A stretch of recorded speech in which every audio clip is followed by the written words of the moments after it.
Hello, and welcome back to my channel. I'll knit till I die. Today I wanted to spend a little bit of time before we do our quiet crafting to talk about the project I'm working on. So this is my self-drafted color pooling raglan knit shirt. I'm making it out of a hand-dyed yarn, and I wanted to talk to you a little bit about the yarn and the dyer. So I got this yarn off of Etsy, and this lovely lady isn't just on Etsy, she's also on Instagram. And let me see here if I can get back to her. So this one is a beautiful, beautiful yarn, and she has so many different beautiful yarns in her Etsy store, and she even has it where you can customize your own colorway. It's just really, really cool. And not that she's the only one that does that, because there's so many other yarn dyers out there that are so in tune with their colorways, and they make, to my eye, very good choices on their colors and how they put it all together. So this is called Reading with Wine. I think earlier I called it like wine and newspaper, but it's Reading and Wine. It's maroon, black, white, superwash wool, nylon fingering weight yarn. It has approximately 463 yards per skein. And the lady that does this, her name's Lisa. Her shop is called Yarn Loving Lady by Lisa on Etsy. And I just want to show you some of the colorways that she has on there that I think are just absolutely beautiful. The reason that I chose these colors, which honestly, typically I wouldn't have necessarily gone for these colors, except for I was really drawn to how she had it pictured. And this is how it comes to you when she mails it to you. Unfortunately, I wasn't able to buy the total amount that I needed for my project at one time. And that's just because I get paid once a month, and I kind of have to budget. And so I bought the first 2 skeins last year. Then I bought 2 more skeins last month. And I just recently purchased the final couple of skeins that I need to finish out my project. So I'm going to show you, hopefully you can see, and hopefully you can read that. This is the shop where I went to get this yarn. If you message her, she answers you back right away. She's very timely with getting your stuff out. I know sometimes you have to wait a little bit when you're ordering off of Etsy, and that's because maybe they have to dye it up per order. But what I've found, ordering this off of Etsy, it was easy, and I knew what I was getting, and that to me was pretty darn important. Let me see if I can find her on here. Okay, so on Instagram, she's called Lisa Yarn Loving Lady, and there's her photo and a little bit about her. And then if you scroll through her pictures on Instagram, she has some beautiful colorways, just very pretty and very attractive. She's very good at photographing her pieces, and she's just very good at what she does. And there's a lot of people on Etsy and on Instagram that are very, very good at what they do. Most of the wool yarn that I've purchased from a semi-local mill to where I live, and they process wool from the surrounding areas, and they're a family-owned operation. It's called Brown Sheep Company, and I have enjoyed their yarn too. So back to my piece. I did my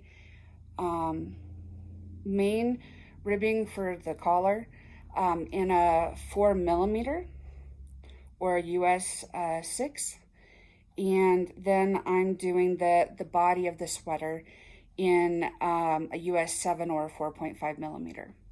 I used a 3mm on just the little bit of a cuff that I wanted on the sleeve.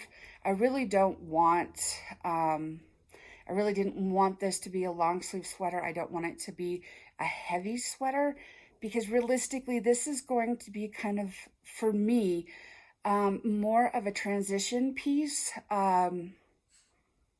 depending on how our weather goes. I live in Wyoming, and yesterday it was snowing, and today there's no snow on the ground, and it's about 50 degrees. So you never know what we're going to wake up to. And I've seen it snow in July out here, and I drove in it.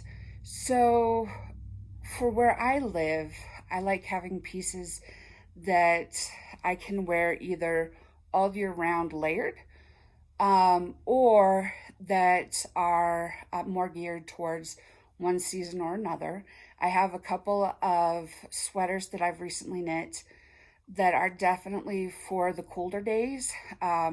Winter, technically we're still in winter, we're not actually in spring yet, but the plants outside don't know that, because we've had a ton of nice days, and then we'll get like nasty days for a bit, and then we'll get a lot of really mild days. And so like the rhubarb is coming up, the peonies are coming up, some of the trees are budding out, and most likely what's going to happen is we'll get, an April or a May snow shower that's going to freeze and kind of freeze the ends off, which is just kind of part and parcel for where we live. But back to my sweater. This is a unique piece for me.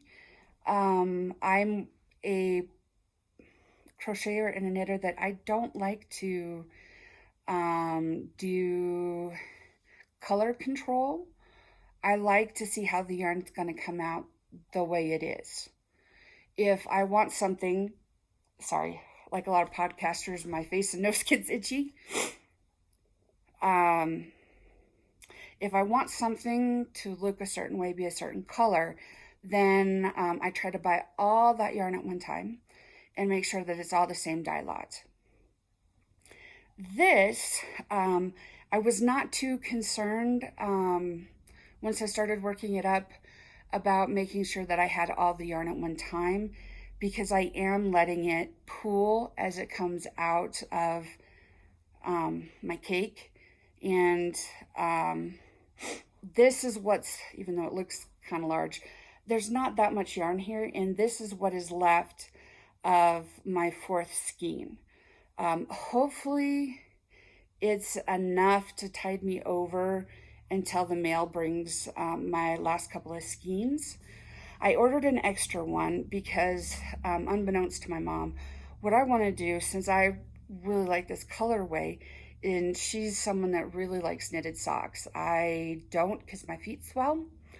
So I'm going to make my mom a pair of socks out of this colorway. Now, it's not going to pool the way it has in this sweater, obviously.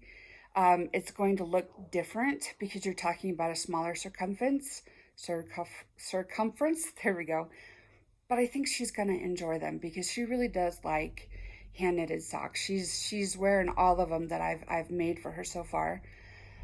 Um, Although socks is not, for a while I really liked knitting socks, and now I've gotten to the point where I would rather be working on a garment, whether I'm knitting it or I'm crocheting it. I would much rather be working on a garment, mainly because I think I'm kind of more of a product knitter and crocheter. I do enjoy knitting and crochet, I do, but I like the product better. I like having a piece finished and being able to wear it out and show people that I do have some skills. Um, I'm not the most experienced knitter by any means. And I don't necessarily like following patterns. I kind of like figuring out how something works and then doing it, just kind of diving off into my own. And so this is a like I said, a self-drafted raglan. As I was working basically what we call the yoke of the sweater, I kept trying it on and making sure that it wasn't too large or too small, and making sure that I didn't want to make the armholes gigantic. The first top that I made, knitted top that I made for myself, well, it was the first like big knitted thing I'd made. I'd made socks and hats, but that was about it. And I took it upon myself to knit myself a shirt, and then I knitted shorts to go along with it. The shirt, although I really like it and I do wear it, um, the kind of the thing, there's two things that I probably should go back and fix on it, although I haven't yet. The neckline, which is a little bit too large, and then the armholes, which are again a little bit too large. However, as I've grown in my skills, I've figured out kind of what I like, what I don't like. And so I'm making stuff to my preference. And that's why I like self-drafted instead of actually following somebody else's pattern, or following what somebody else thinks it should look like, because it may look beautiful on the model and then I put it on myself and I'm like, I don't like this. So I like self-drafted. I made a self-drafted knitted long sleeve sweater for my mother for her birthday, I think 2 years ago. And I plan on making her a bunch of socks this year, because that, even though she does enjoy her sweater, she doesn't get a whole lot of use out of it, because for her it's a specialty item, something that she wears to special events. It's not something that she feels comfortable wearing every day, which is okay. I made it to be something that she could wear every day if she wanted to, but she chooses to wear it on special occasions, and that's just fine. But I know that she really likes hand-knitted socks, so those will be coming her way soon. What else did I want to say about my sweater?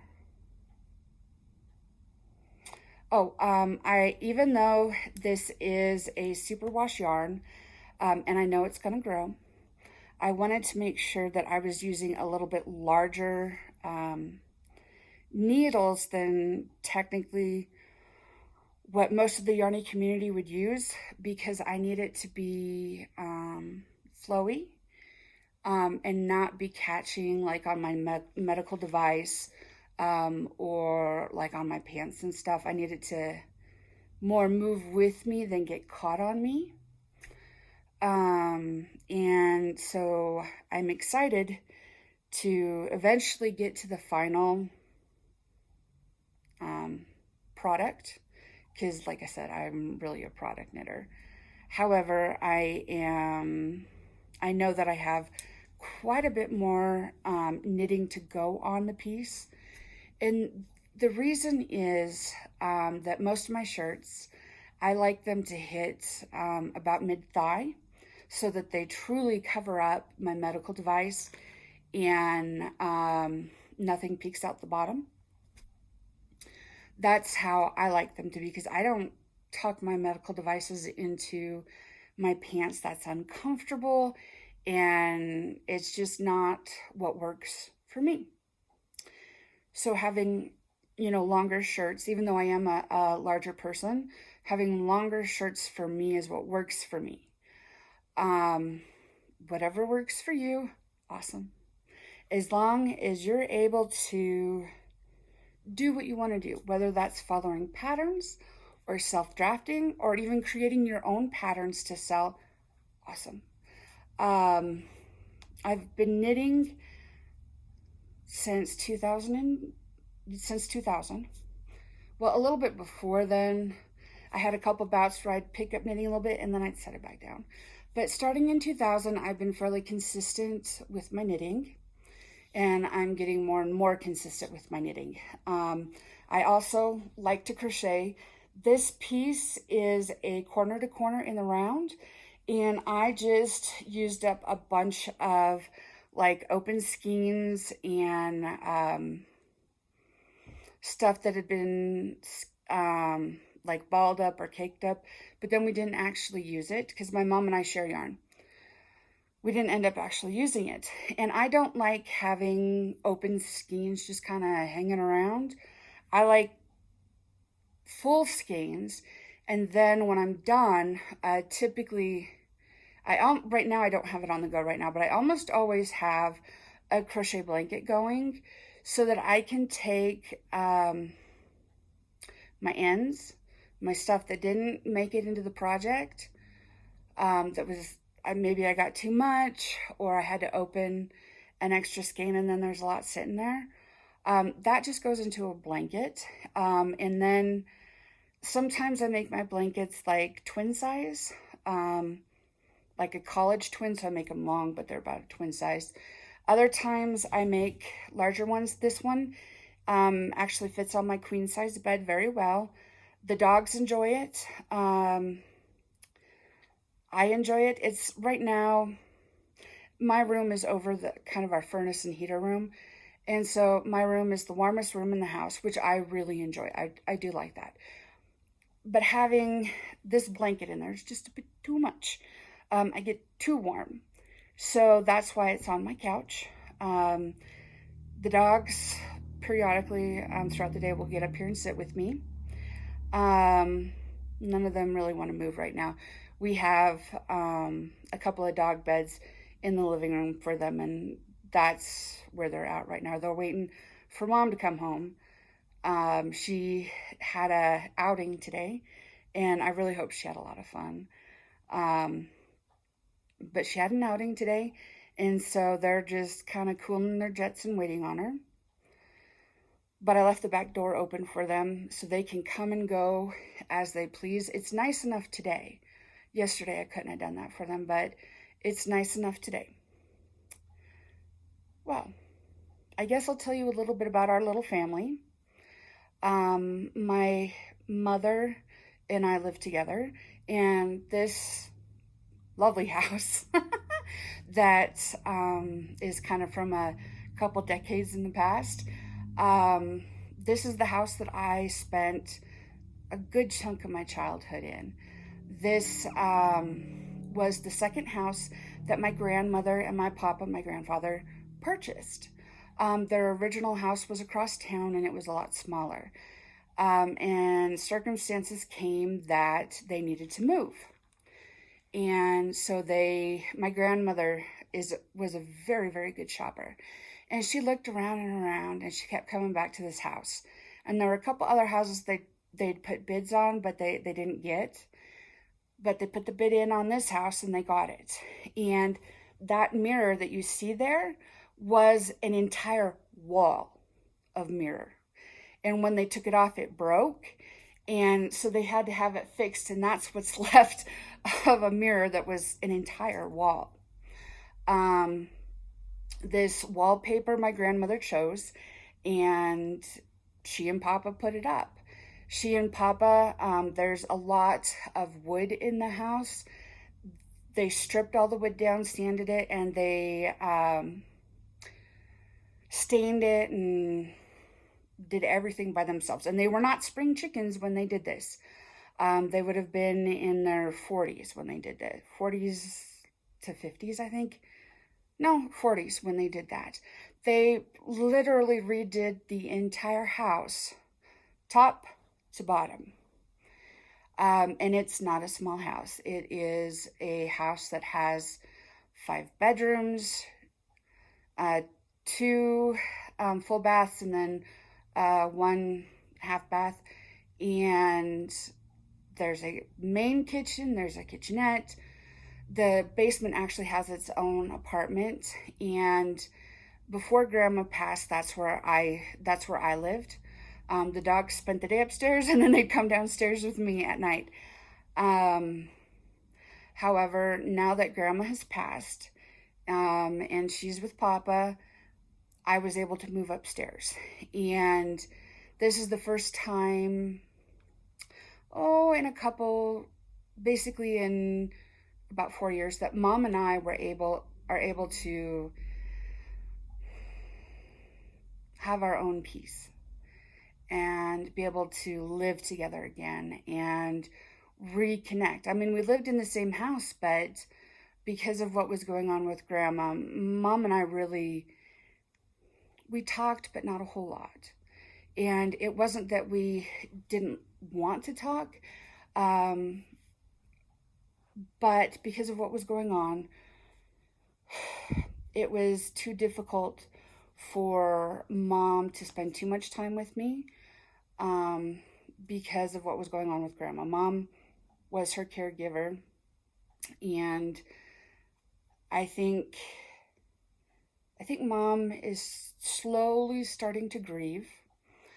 We have Grandma and Papa, both of them were cremated, and they're here in the house where they wanted to be. This was their forever home. It is just packed with collections and antiques and all kinds of stuff. And Grandma was a pack rat. And so every closet, every drawer, everything is filled with stuff. I mean, they even bought an organ that goes in a church and had it refurbished, and it's on our front porch. Like, Grandma was just one of those people, she could find a really good deal and run with it. So now Mom and I are slowly working through things. Just like when anyone dies, you want to make sure that stuff goes to a good cause, that if it's in good shape, that someone who needs it can get it. I have a bunch of stuff that I need to donate to the women's shelter, which I hope to do next week. But we're just doing it in slow pieces, so that I don't want to overwhelm Mom. She's been my grandmother's caretaker for several years, and to an extent, she's also mine. She's a retired nurse, and I have a ton of medical stuff, and I have for several years. And Mom had to retire from her main nursing job after like 32 or 33 years, and take care of Grandma and I. They found out that I had refractory ulcerative colitis, and I needed to have my colon taken out. About the same time that we found out that Grandma had 3 brain bleeds. And so Grandma and I were both in the hospital basically at the same time. And Mom could not help me and help Grandma and work. Once Grandma and I kind of stabilized out, Mom went back to work for a while, and she changed from like geriatric medicine into psych.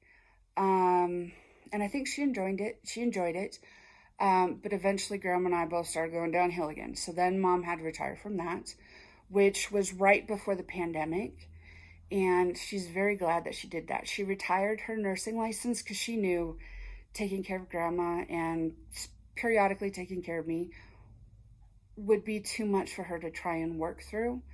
And like, God bless Mom. She's an angel. She is kind, patient, and truly just the best person I could ever ask for. Knitting and crochet have always been, well, crochet and then more recently knitting, have been a way for me to cope with my chronic illnesses and now my life limiting illness. Actually, I have two of them. And that's why I call my channel I'll Knit Till I Die, because I do have two illnesses that are life shortening, life altering, but it doesn't mean that I don't have any life left. I do. I work for a nonprofit, and I love my crafting. I love spending time with my dogs and my mom, and I'm definitely a homebody, especially with all the chronic illness stuff that I have. If I'm going to do something out of the house, I try and stack everything at one time so I can do it all in a row and then come home and not have to leave again. Because I enjoy being home. Since this is going to be the first year without Grandma, we're starting to hit some big milestones about, in life. And we have some holidays and stuff coming up. And I know that's going to be difficult on Mom. But I'm hoping that she also gets some peace out of it, knowing that Grandma is exactly where she wanted to be. And that, we still have time together.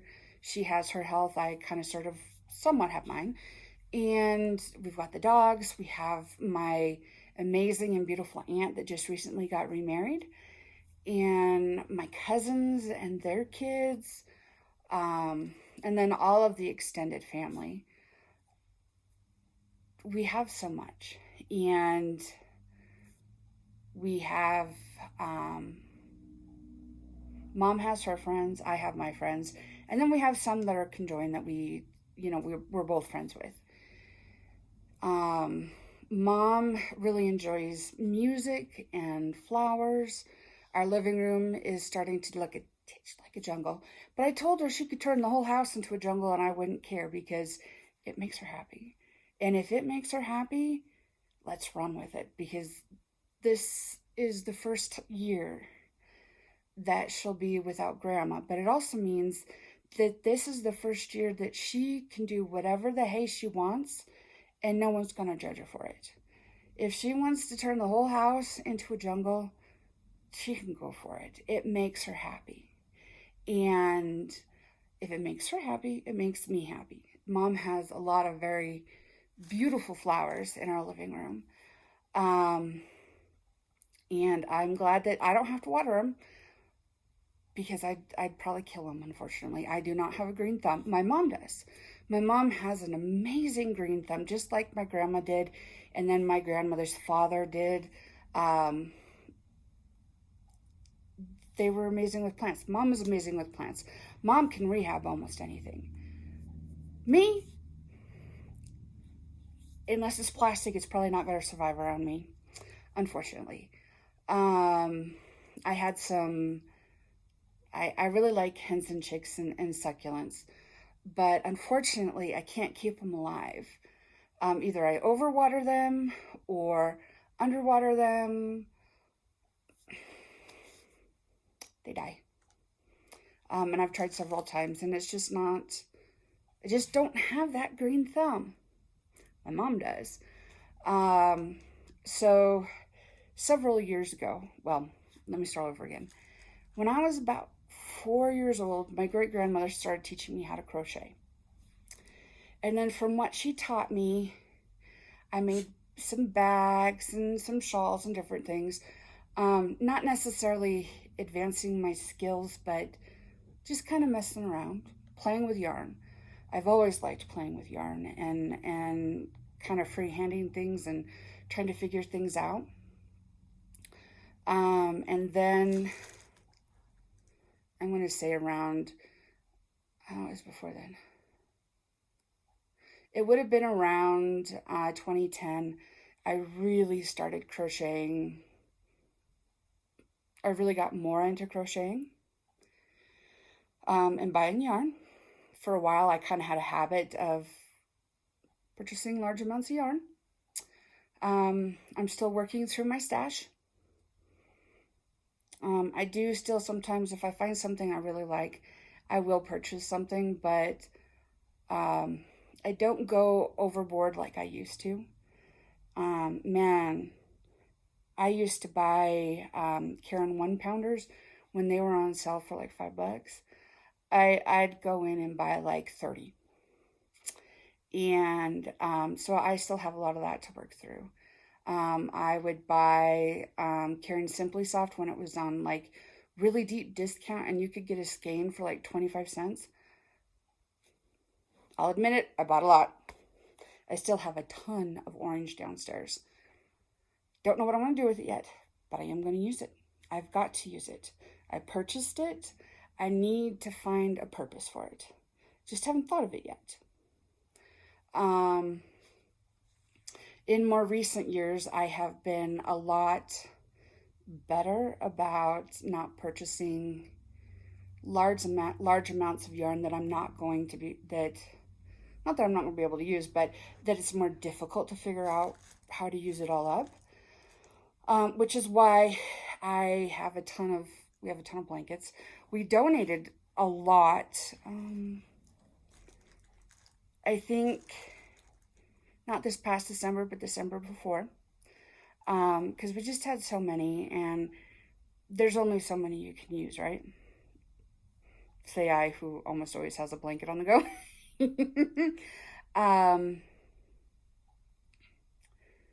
But several years ago, after I'd been crocheting for a while and Mom could see how my skills were growing, Mom wanted to learn how to crochet because both of her grandmothers knit and crochet, or knitted and crocheted, but she didn't learn when she was a kid. Mom is such a sweetheart. She probably didn't ask because she didn't want to, rock the boat, which is kind of funny because my mom really, really never wanted to rock the boat. And then my aunt is one of those people that's she's a people person. And man, if that boat needs rocking, she's gonna rock it.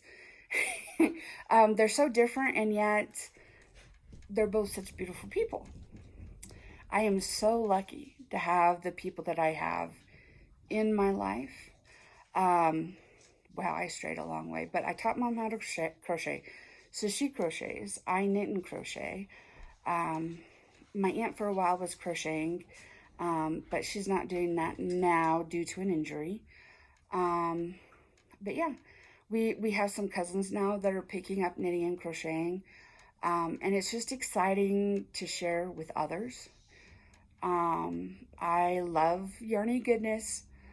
I've always loved yarny goodness. So yeah, I hope that my talkative video doesn't drive you too nuts. I will be putting out more videos where I'm what I call quiet videos, where I'm not really talking to you, but I'm holding space with you. And the goal of that is if someone needs someone to kind of body double them a little bit during their crafting, or just to know that someone is there. That's what I want my videos to be for, as, relaxation or getting stuff done. Not really ASMR, because you'll see that, different things go on. But I want my videos to be able to hold space for people that need it. Um, Not everyone has a mother like mine, or lives in the same situation that I live in. I'm very, very lucky. And I'm lucky to have the job that I have with a nonprofit. It's called Uplift, and the information will be in the description down below. Don't feel like you have to donate, but if you would like to, you're more than welcome to. But I do work for Uplift, and I really enjoy knowing that the work that we do helps families in our community, in our state, because we live in the least populous state in the union, or at least last time I checked we were. And we lack services, or we have them, but we just don't have enough of them. And so being able to step in, have our people step in and help families with children that have special needs, higher needs. I just work in the office, but it makes me feel good knowing that I'm there doing the backside of it, so that other people can be out there helping those families and helping those kids. It doesn't matter what state you're in. It doesn't matter where you live. Kids will need support. And maybe they only need support for a short amount of time, or maybe they need lifelong support. But it doesn't matter what it is. I feel like we have to support the children because they are our future. Whether they have a diagnosis like ADHD or they have a diagnosis like autism, don't discount them. Don't discount them. Whether they're verbal or not is not an indicator of like IQ. There are plenty of people out there that maybe for whatever reason are not able to express themselves in verbal form, but that doesn't mean that they don't communicate to us, because they do. We just have to learn to listen. And I like my little piece of contribution, because I know I don't have the skills to help those families, even though I know that they need the help. I don't have the skills to help them advocate or help them get the services they need. So me being in the background and doing some paperwork and some filing, it's not a hard job, but I know that it allows others to go out and do the really hard job, to help those parents, help those kiddos, and help the school district, educating people on what the laws really are and what children really are entitled to. Because children are entitled to the support. And I feel like if we spend that time and we support the kids now, they're not going to be in jail later on. And unfortunately, people with mental health diagnoses, as well as other like behavioral diagnoses, are incarcerated at a higher rate than their neuronormative peers. So would you rather pay for a child to have a one-on-one in kindergarten to help them learn skills, or would you rather them fall behind and drop out of school, and then we have to pay for them being incarcerated? That's just my opinion. I hope that you had a great day, and I hope that this conversation didn't get too down. Remember, you are wanted, you are needed, and you matter. We need every light in this world. I hope that I will see you on the next video, but if not, safe trails. And really, I do hope you have a great day.